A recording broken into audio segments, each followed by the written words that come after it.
My friends, every generation is called upon to answer a question about its time: who we are, what we stand for, and how we will face the great tests of our age. Today, as the world shifts in power, in purpose, and in partnership, we are watching a story unfold that is bigger than politics, bigger than any single nation.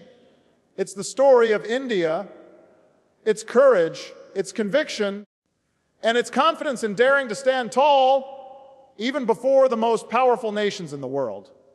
And yes, it's a story that shows why India dares America, not out of arrogance or defiance, but out of dignity, belief, and the simple understanding that respect cannot be demanded, it must be earned. When a country of over 1 billion people begins to move with purpose, the world must pay attention. When that movement is guided not by conquest but by conviction, not by dominance but by determination, the world must take notice. India's rise in this century is not accidental. It is not a product of favor or charity or luck. It is the consequence of a people who have struggled for generations, who have endured poverty, division, and doubt, and who now stand on the global stage with the quiet confidence that they have something to say, something to build, and something to offer.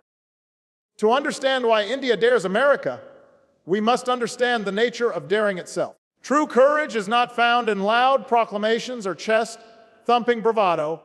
True courage lies in the decision to walk your own path when the world expects you to follow. For decades, the global order has been written by a few, enforced by a few, and benefited a few. But now, new voices are rising, voices from the East, from the global South, from places that were once dismissed as emerging, but are now shaping what it means to emerge at all. India dares America because it has learned that power without purpose is shallow. The world has seen great empires rise and fall, each believing their dominance would last forever. Yet history humbles us all. And today, as the balance of global influence tilts, India's message is clear: partnership, not patronage; cooperation, not coercion; respect, not rivalry. This is not about replacing one superpower with another. It's about redefining power itself. The first reason India dares America is because of its belief in its own story. You cannot intimidate a nation that has been forged in struggle. India was not handed independence. It was fought for, bled for, believed into being. When others told it what it could not do, it built industries from nothing. When experts said democracy could not survive poverty, India proved that freedom could thrive even in hunger. When the world dismissed its voice in the corridors of power, India built its own stage. This resilience has created a kind of confidence that no foreign policy can contain. The second reason is rooted in India's embrace of diversity as strength. Where some see difference as division, India sees it as dynamism. 1 billion people, thousands of languages, dozens of faiths, yet still one flag. That's not chaos, that's character. America, too, has known the power of diversity, but what India demonstrates is the courage to hold it together without losing identity. This pluralism, imperfect, noisy, vibrant, is not a weakness. It is the reason India can speak to the world as a moral equal. It reminds every other nation that democracy is not a Western gift. It is a human instinct. The third reason India dares America lies in technology and innovation. Not long ago, Silicon Valley looked to India for workers. Today, it looks to India for ideas. The same country once dismissed as a land of call centers now builds the software that runs global commerce, the AI models that define modern intelligence, the satellites that map distant planets. From Bengaluru to Hyderabad, from Pune to Gurugram, the hum of innovation has become the heartbeat of a new world economy. And while some nations debate how to regulate technology, India has shown how to democratize it. Look at UPI, a payment system that has connected 1 billion lives, empowering small traders, farmers, and families, built not for profit, but for people. That is how a developing nation dares a superpower, by showing it a better way to grow. The fourth reason India dares America is its quiet mastery of diplomacy. You see, real diplomacy isn't just about signing deals or shaking hands on red carpets. It's about knowing when to say no without burning bridges, when to say yes without surrendering your values. When global powers try to draw India into their orbit, whether through defense pacts, trade deals, or sanctions, India listens, it weighs, and it decides for itself. It has the courage to abstain when others demand alignment, to negotiate when others threaten, to walk alone when others march in line. This independence is not defiance. It's discipline. It says to the world, we will cooperate but not capitulate. We will partner but not bow. The fifth, and perhaps the most profound reason India dares America is moral clarity. In a time when global politics often trades principle for pragmatism, India has chosen to speak from conviction. Whether it is standing by nations in the global south, sending aid to neighbors during crisis, or calling for peace when the world flirts with war, India's diplomacy reflects a simple truth: leadership is not about power. It's about purpose. When it calls for reforming global institutions, when it demands a fairer voice for developing nations, when it insists that progress must be shared, not hoarded, it is not challenging America for dominance, it is challenging the world to be better. Now, understand this: America and India are not adversaries. They are democracies built on ideals of freedom, fairness, and opportunity. Their relationship is not defined by who dares whom, but by how they push each other toward a higher standard. Yet sometimes, daring is necessary to remind even friends that equality cannot exist without mutual respect. When India refuses to be lectured on climate while still bearing the weight of poverty, that is daring. When it negotiates trade terms that protect its farmers, even as it opens its markets, that is daring. When it invests in renewable energy while demanding technology sharing rather than dependency, that is daring. Daring, in this sense, is not confrontation, it is confidence. It's the confidence of a civilization that has existed for 5,000 years, that has endured colonization and division, that has known humiliation and resurgence, and yet still believes in dialogue, still believes in partnership, still believes in peace. That's the kind of strength that does not shout, it simply stands. There's something profound happening in the global order. For much of modern history, nations look to one capital for direction, one currency for trade, one language for power. But the world is becoming multipolar, more complex, more connected. India's rise is not about replacing America at the top of a hierarchy. It's about reshaping that hierarchy into a circle where many can lead together. That's why when India dares, it doesn't isolate, it inspires. Consider the symbolism of the G20 hosted in New Delhi. It was not just a meeting, it was a message that the center of gravity in global economics and politics is shifting. For too long, the decisions that affected billions were made by a handful of nations. But now, as India places the global south at the heart of global conversation, it is forcing a reconsideration of what leadership truly means. Leadership is not about who commands armies or controls capital. It's about who uplifts people. America, with all its power and history, has shaped much of the 20th century. But the 21st century will not be shaped by any single superpower.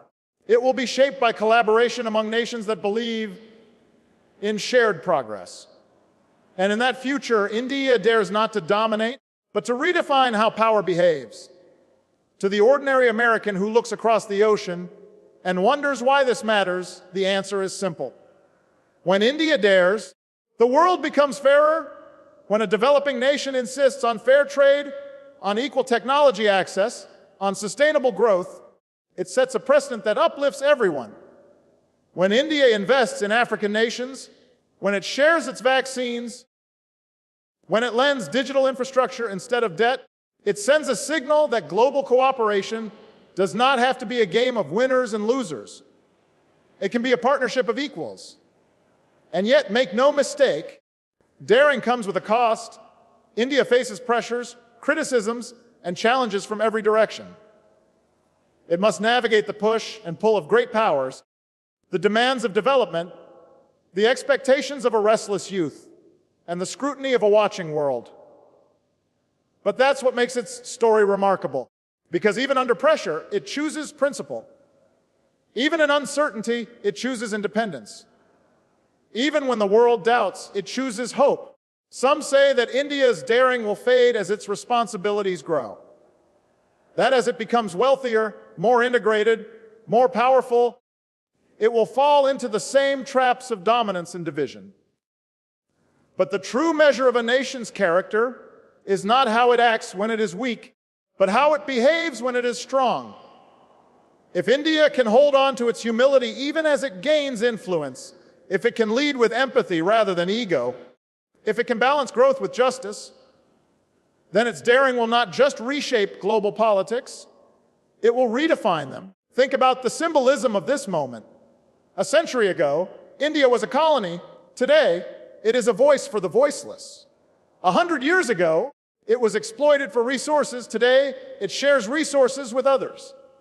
Once, it looked outward for validation. Now, the world looks to it for vision. That is not just economic progress. That is moral progress. So when we say India dares America, let's be clear, it dares not to divide, but to remind. It reminds America and all nations that true leadership is not the ability to impose one's will. It is the courage to inspire others' potential.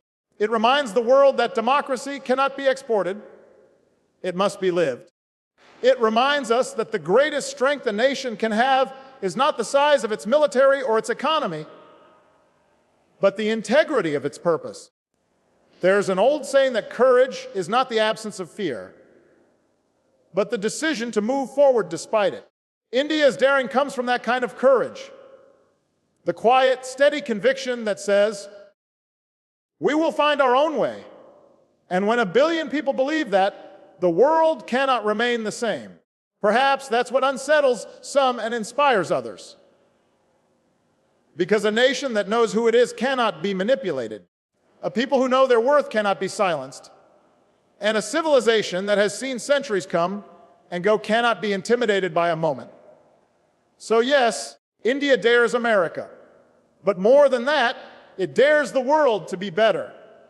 To believe that development need not come at the cost of dignity. To understand that competition need not come at the cost of cooperation. To accept that progress must be shared, not stolen. That is the true essence of daring, not rebellion for its own sake, but responsibility for a greater purpose. And if the 21st century is to be remembered for anything, let it be remembered as the moment when nations began to listen more than they lectured, to build more than they broke, to lift more than they led. And in that moment, when the world looks back and asks who started it, perhaps they will remember 1 billion people who dared not because they wanted to conquer, but because they wanted to contribute. 1 billion voices who reminded us all that leadership begins not with power, but with principle. Real power lies in creating hope where none existed. It is not found in the clenched fist of authority, nor in the towering walls of wealth, nor even in the loud declarations of dominance. It begins quietly in the unseen moments when despair seems to have won. When people have lost faith in systems, when the future looks like a faded echo of what could have been. In those moments, true power rises, not to command, but to inspire. It speaks softly, yet its echoes reach far beyond borders and generations. It is the power that rebuilds where others have abandoned, the strength that lifts those who can no longer stand, and the light that restores vision to those blinded by defeat. Hope is not a passive word. It is not merely optimism or wishful thinking. Hope, when shaped by courage and conviction, becomes an instrument of transformation. It is the force that tells a young girl in a small village that she can change the world. The conviction that tells a nation rising from poverty that it can stand as an equal among giants. Hope does not deny reality, it dares to reshape it. The greatest leaders, the most enduring movements, and the most powerful revolutions have all been built on this invisible foundation, the belief that what is does not define what can be. The world has seen countless empires built on fear, but none of them have lasted as long as the movements built on hope. Fear demands obedience. Hope invites participation. Fear silences, hope speaks. Fear divides, hope unites. In every corner of history where progress has seemed impossible, hope has appeared not as a strategy, but as a calling. It takes strength to stand firm when the odds are overwhelming, but it takes even greater strength to help others believe again when they have forgotten how. That is where real power lives, not in the ability to force change, but in the capacity to spark it. There is a quiet kind of courage that comes with hope. It is seen in the teacher who continues to educate in a classroom with broken windows and fading chalk. It is in the doctor who serves in remote villages without electricity. It is in the entrepreneur who starts a company, not because the odds favor success, but because the idea might create opportunities for others. Each of these people, in their own way, becomes a vessel of power, not the kind that dominates markets or commands armies, but the kind that builds futures. When a nation learns to lead through hope, it stops measuring success by the size of its economy or the reach of its weapons. It begins to measure it by the number of lives it uplifts, the dignity it restores, and the dreams it helps realize. That kind of nation becomes more than a geopolitical actor. It becomes a moral compass. It changes the conversation from what it can take to what it can give. It leads not because others fear its might, but because they trust its purpose. Hope is contagious. It spreads faster than fear when nurtured with sincerity. When leaders believe in people's potential, people begin to believe in themselves. That belief turns into innovation, creativity, and resilience. It transforms challenge